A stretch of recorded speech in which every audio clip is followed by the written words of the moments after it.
A new Wordle puzzle is online. Click on the link to play. Listening to the following video may give you clues. Please like and share the videos. A picture in time. A picture of the Anzacs at dawn en route to the shores of Gallipoli. Photographs of the Gallipoli campaign were an important part of Australian war history. Private cameras were not prohibited during the campaign, and images captured by soldiers and civilians shaped the idea of war for future generations. A picture of the Anzacs at dawn en route to the shores of Gallipoli captures the vigil for peace as the men begin their first day of fighting. ANZAC Corps. The campaign for Gallipoli was a failed attempt to occupy the peninsula and force an Ottoman surrender. The British 29th Division landed at Cape Helles while the Australian and New Zealand Army Corps landed at Gallipoli and Anzac Cove. After the landings, trench warfare set in, mirroring the battles on the Western Front. The Anzacs' position became increasingly precarious as the Turkish army retook much of their ground. While the Gallipoli campaign failed in its military objectives, the Australian and New Zealand forces were left with a powerful legacy. The Anzac legend became a part of Australian and New Zealander culture, shaping the way Australians and New Zealanders view the past. A brassa was issued to each member of the Anzac Corps to stitch onto their unit color patches. The Anzacs were unable to achieve their objectives, but were able to form a beachhead. They were also forced to cling to cliff faces without any defense. In the aftermath, some soldiers asked to be evacuated, but the army commander decided to stay. The first day of the campaign left about 16,000 Australian soldiers dead or wounded. They failed to advance beyond their initial positions, and the Turkish forces were unable to break the Anzacs line. Anzacs. On Anzac Day, the nation remembers the sacrifices made by Australian and New Zealand troops during the Gallipoli campaign. The campaign began on 25 April 1915, when Allied forces landed on the shores of Gallipoli. However, the Anzacs made little progress from their positions on landing day.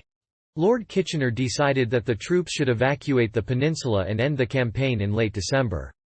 By 20 January, all Allied troops were withdrawn from Gallipoli. At dawn service is an event that draws thousands of visitors each year.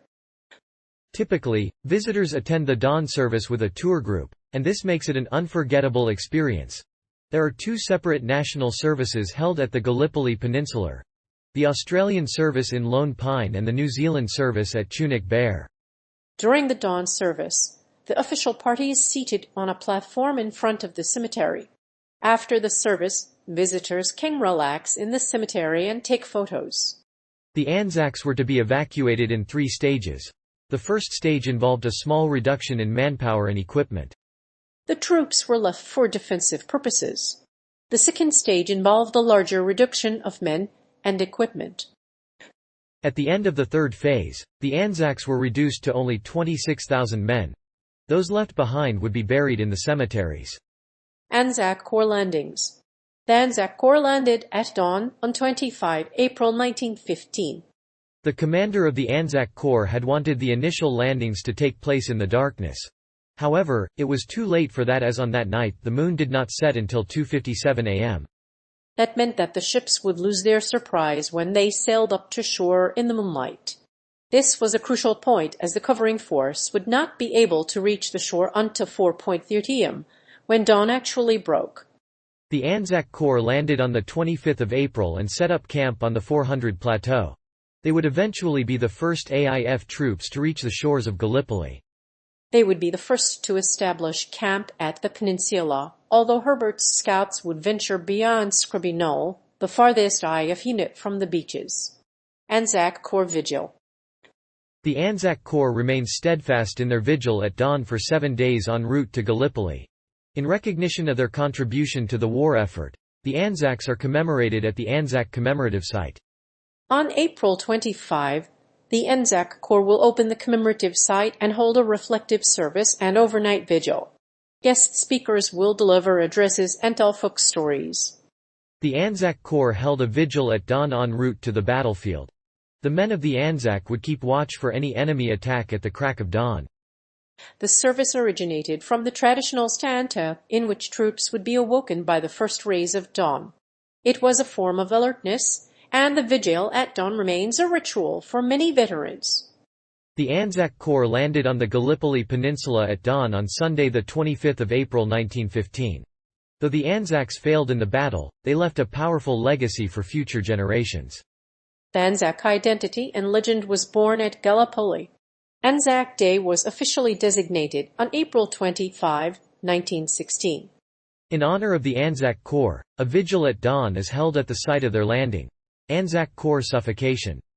In A Picture in Time, Anzacs at Dawn, A Battle for Gallipoli, director Paul Smith delves into the first day of the ill-fated Anzac campaign. In this AFI-winning documentary, the first day of the campaign is scrutinized and examined. A Picture in Time will rekindle the memories of many Australian soldiers, who felt the world's gaze on them. Some even hoped to establish a military tradition in Australia, while others viewed war as a test of the nation's strength and ability to perform. The Gallipoli campaign began with the landing of Australian and New Zealand soldiers on the shores of the Gallipoli Peninsula on April 25, 1915. The Allied goal of this campaign was to open up the Dardanelles, a strategic sea route to the Ottoman Empire's capital. In the event, however, the Turkish army put up strong resistance. Bean's integrity. If you are a first-time visitor to the Gallipoli Peninsula, you will want to know what to expect. It is possible for up to 10,000 people to descend on the peninsula in a single week. Depending on the time of year, you might experience a subtle difference in the atmosphere. Alternatively, you could choose to join an organized tour. If you are over the age of 40, you may want to consider an organist tour. ANZAC Corps had a plan to land as soon as possible. However, the commander of the Corps wanted to make the initial landings in total darkness. However, the moon was not set until 2:57 a.m. on 25 April, so ships would lose their surprise. Also, the covering force could reach the shore only at from, so the Corps would be in a better position if they landed in darkness. Bean's bravery. One of the most poignant aspects of the Anzac Day commemorations is the sunrise service for the Anzacs. Thousands of people make the journey from Istanbul to the Gallipoli Peninsula on the first day of the campaign. Many died there, and the fighting was very harsh, with extreme weather conditions and loud weapon noises. Yet the Anzacs persevere and push on, marching towards Constantinople. The dawn service commemorates the moment the men of Anzac landed on the beaches of Gallipoli on the morning of April 25, 1915. Originally, this service had come about through a tradition known as the Stand-to, in which troops were awakened by the first rays of dawn so they could be on the alert in case of an enemy attack. This is a ritual for many veterans. Tadayef, Anzacs were part of a larger force called the Mediterranean Expeditionary Force. More than 70,000 men served in the MENA, including British Army units, British India units, Newfoundland units, and a Royal Navy division. The Anzacs wore the A badge on their uniforms. And they were issued with Bressa badges that they sewed on their unit color patches. Bean's public writings. The day began with the Allied fleet's first wave, which landed in a convoy of 4 battleships at a distance of about 2 miles from the beach. As they landed, they were swarmed by Turkish gunfire and scrambled up the steep cliffs. A Turkish battleship in the Dardanelles narrows showed the landing area, but stopped as the periscope of an Australian submarine spotted it. In Thai's photograph shows the first Anzacs to land on the beaches. This was a defining moment for the Gallipoli Peninsula campaign, which resulted in the loss of 87,000 Ottoman Turks and 44,000 Frenchmen.